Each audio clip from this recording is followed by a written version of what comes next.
విజయ్ అభిమానులు ఎప్పటి నుంచో ఎదురు చూస్తున్న అప్డేట్ వచ్చింది. జననాయకన్ రిలీజ్ పై నెలలుగా ఉన్న సస్పెన్షన్ కు తెరపడే సూచనలు కనిపిస్తున్నాయి. తమిళనాడు ముఖ్యమంత్రి విజయ్ నటించిన చివరి చిత్రంగా ప్రచారం పొందుతున్న జననాయకన్ సినిమా గురించి ఒక ఆసక్తికరమైన అప్డేట్ ఇప్పుడు వైరల్ అవుతోంది.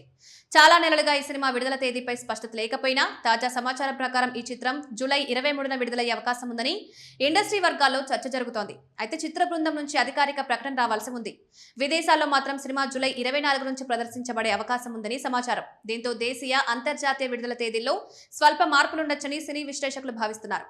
మరోవైపు థియేటర్లో షోల విషయంలో కూడా ఆసక్తికరమైన చర్చ జరుగుతోంది. తమిళనాడులో సాధారణంగా స్టార్ హీరోల సినిమాలకు ఉండే ఉదయం 5 గంటల ప్రత్యేక షోలు ఈ చిత్రానికి ఉండకపోవచ్చని తెలుస్తోంది. తొలి ప్రదర్శన ఉదయం 9 గంటల ప్రాంతంలో ప్రారంభమయ్యే అవకాశం ఉంది.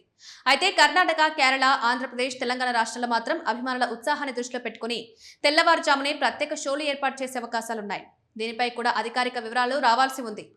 Central board of film certification ఈ చిత్రానికి ఇటీవల ఏ సర్టిఫికెట్ ఇచ్చింది. సెన్సార్ ప్రక్రియ పూర్తయ్యాక కొన్ని మార్పులు చేయాలని సూచించినట్లు సమాచారం. ఆ సూచనలను అమలు చేసిన తర్వాతే చిత్రానికి సర్టిఫికేషన్ లభించినట్లు తెలుస్తోంది.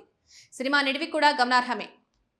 దాదాపు 3 గంటల పాటు సాగే ఈ చిత్రం యాక్షన్, ఎమోషన్, రాజకీయ నేపథ్యంతో ప్రేక్షకులను ఆకట్టుకుంటుందని అంచనాలు వ్యక్తమవుతున్నాయి. దర్శకుడు వినోద్ తెరకెక్కించిన చిత్రాన్ని కేవిఎన్ ప్రొడక్షన్స్ నిర్మించింది. విజయ్ సరసన పూజా హెగ్డే హీరోయిన్ గా నటించగా బాబీ డియోల్, మమతా బైజు కీలక పాత్రలో కనిపించనున్నారు. ముఖ్యమంత్రిగా బాధ్యతలు చేపట్టిన తర్వాత విజయ్ నటుడిగా కనిపించనున్న చివరి సినిమా అనే ప్రచారం ఉండడంతో జననాయకన్ పై అభిమానుల్లో భారీ ఆసక్తి నెలకొంది. సినిమా బాక్సాఫీస్ వద్ద ఎలాంటి సంచలనం సృష్టిస్తుందో చూడాలి. అయితే విడుదల తేదీతో పాటు షో సమయ విషయాలపై చిత్ర బృందం నుంచి అధికారిక ప్రకటన వచ్చిన తర్వాత పూర్తి స్పష్టత రానుంది.